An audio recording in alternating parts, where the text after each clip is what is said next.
হৃদয় ভাঙ্গা গর্জন। মানুষের মন যখন ভেঙে যায় তখন মানুষ সব সময় দিশাহারা হয়ে যায়। তখন মানুষের মন মানসিকতা ঠিক থাকে না। তখন মানুষ মনে হয় আমি আর উঠতে পারবো না। মনে হয় যে আমাকে কষ্ট দিয়েছে আমার প্রিয়জন, এই কষ্টটা দেখে মনে আমার আর ওঠার শেভ নাই। মনে হয় আমি আর দাঁড়াইতে পারবো না। হৃদয় ভাঙ্গা গর্জন এই শব্দটা আসলে এটা কষ্টের ভিতরে এই শব্দটা।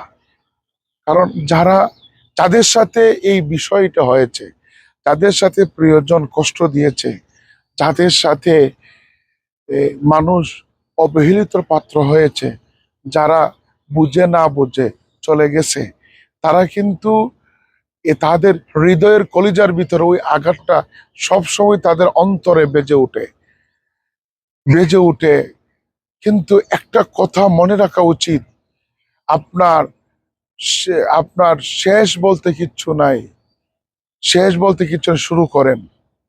যখন আমার হায়াত নাই তখন আমি ফুরিয়ে যাব, তখন আমি মাটির নিচে চলে যাব। কিন্তু মাটির নিচে যাওয়ার আগে, আল্লাহ তাআলা ডাক দিবার আগে, ততক্ষণ আমার লক্ষ্য আমার পৌঁছতে হবে।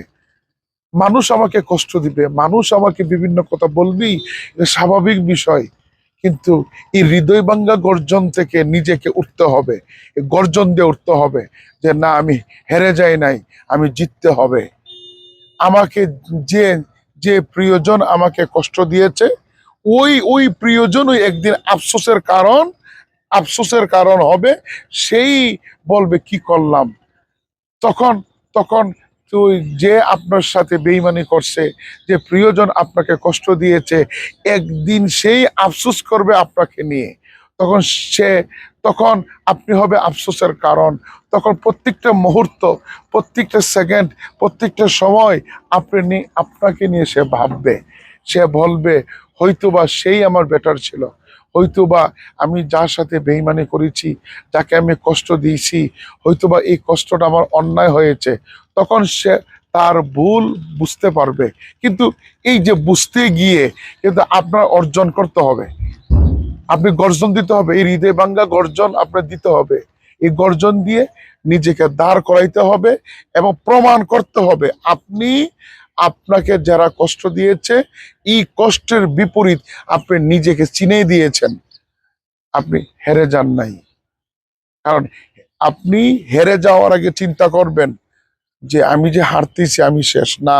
এই এই হারতে হারতে মানুষ জয় চিনিয়ে আনবেই, কিন্তু পিছনে যাওয়া যাবে না।